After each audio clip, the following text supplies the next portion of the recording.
Broadcast is now starting. All attendees are in listen-only mode. Hi, everyone, and thank you for joining our November Virginia Broker Roundtable on writing, listing, and sales contracts with assurance, hosted by our Virginia broker, Tracy Brown. Before we begin, I want to remind everyone of the residual income you can receive by referring outside agents to Allison James.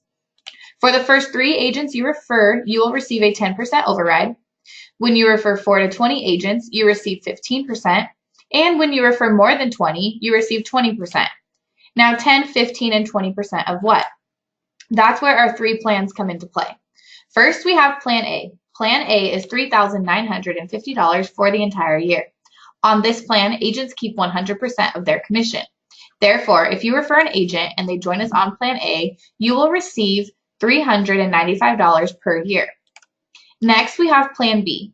Plan B is $395 per month. Agents also keep 100% of their commission on this plan option as well. If you refer an agent who joins us on Plan B, you will receive $39.50 a month. Lastly, we have Plan C. Plan C is $35 per month. If the agent you refer joins on Plan C, you receive $3.50 a month. Now, I know that doesn't sound like a lot, but there's more.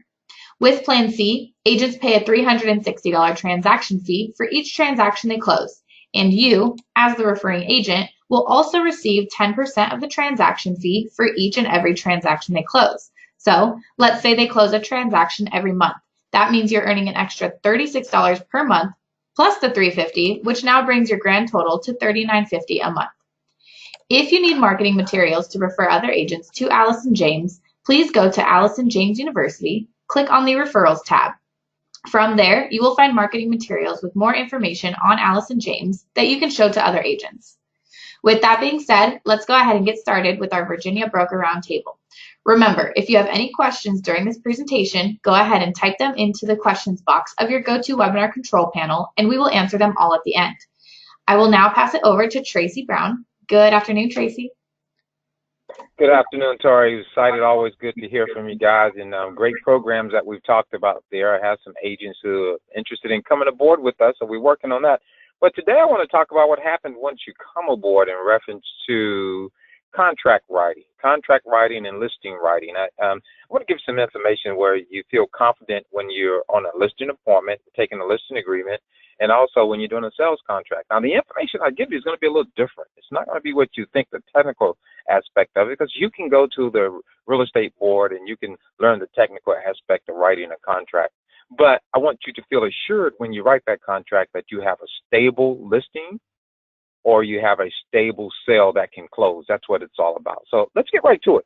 I want to first talk about listings and understand there are 5 assurance clauses. I think the assurance clauses you need to make sure that you've already taken care of in the process of taking a listing. And number 1 is when you're going on a listing appointment, you work so hard to get the listing, you have to share your value proposition. And the value proposition is who you are, why you can make a difference. And if you don't have a value proposition, like I was just helping an agent who was brand new to the real estate industry, was teaching them and coaching them, well, your value proposition at that point is your technology skills, the new information technology, the AI industry that we are today. That's the artificial intelligence, how you know how to use artificial intelligence to help bring buyers to their property. So you have a value proposition.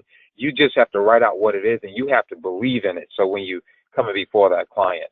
Next, number 2 is know the community of the subject property.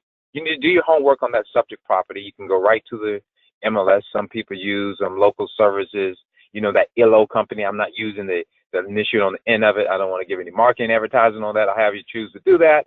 But you can get information about that community right there in that there. I kind of jokingly say that. But you can find out a little about that community, what's going on in that community. Go on the MLS to determine the sales in there. There's all sorts of information you can grab to help you understand that community a little better. So you want to do that. We say your value proposition, know the community of the subject property, and then prepare a marketing plan. There's a nice PowerPoint presentation. What I do now is I have a basic PowerPoint presentation that's very sharp and clean. Matter of fact, Allison James actually gave it to all the agents in Allison James, and I have it on a little small laptop, I guess you can say, where I can actually go over exactly what the value proposition of selling real estate with me is, and as well as how to market their property. It's neat and it's slick. I don't go in the house with a lot of papers and kind of bombard them with all these slick, fancy flyers. I get right to the point, and I'm going to share that with you later. So we say your value proposition, know the community of the subject property, prepare a marketing plan. The marketing plan on this video is great, excellent information. We have the KV core system that has a huge amount of information on artificial intelligence and marketing that property. And number 4, answer the seller's objections. If you don't have an answer, find an answer. So you always, I teach a little course on how to always stay in control of the conversation. So if the seller asks you a question, come back with the question. If the seller asks you, it could be a very easy question. How many homes have you sold in this area? This is an area I just started penetrating and marketing in. Our company has worked with several homes in this area. Is that important to you, Mr. and Ms. Seller? See what I'm doing? Now I'm always in control of the conversation. So I want you to have assurance in there that you're going to get this deal. All right? Next is number 5. In your listing package, these are the things I want you to put in. I don't care about all that other bluff that you put in there, fluff. These are the things I want you to have in there. I want you to have a CMA. I want you to have a seller's net sheet. I want you to have a basic marketing plan, what you do to market their home. And I want you to have a listing agreement. That's it. And the order that you want to present in is the CMA, the seller's net, the marketing plan, and you go right into writing the agreement unless they stop you. Those are the 5 steps that give you assurance when you're taking a listing. Now, for taking a sales contract, I'm going to give you some basic information, and these are some basic tips that you have to have in there. Number 1, you'll have more assurance with taking a sales contract if you know if your buyer is qualified. If you don't have a qualified buyer, you should not put them in your car. You should not be sitting in front of them trying to write a contract on a property. And there are some key things you have to also ask to have a qualified buyer. You need to know when they need to be moved. You need to know, are they in a lease at this point? Can they get out of the lease? These are questions that you have to find out before you go on the contract. And if they haven't purchased a home at this time, why not? Why haven't they? If they've been working with other realtors, why not? Why? They come to you. See, if you don't answer these questions, get the answer to these questions, you can set yourself up for rejection and failure on that sales contract. So that's going to be extremely important. And the big C, credit. You got to know the credit. The credit is extremely important. And last but not least, you need to know if they have the money to close. You know, one of the most embarrassing things, you're there writing a contract and you find out it's going to take your buyer 3% to close, and they have no money to close. Well, we have a problem, don't we? You're not going to feel really sure about that contract, are you? These are basic steps that can help you be assured with listings and contracts. I'm excited to share this with you. I know you can make it to the top. Thanks for taking the time to listen. You have a fantastic day. Thank you everyone so much for joining us on our Virginia Broker Roundtable, and thank you to Tracy Brown for all of your wonderful insight as always, and for putting together such a great topic and presentation.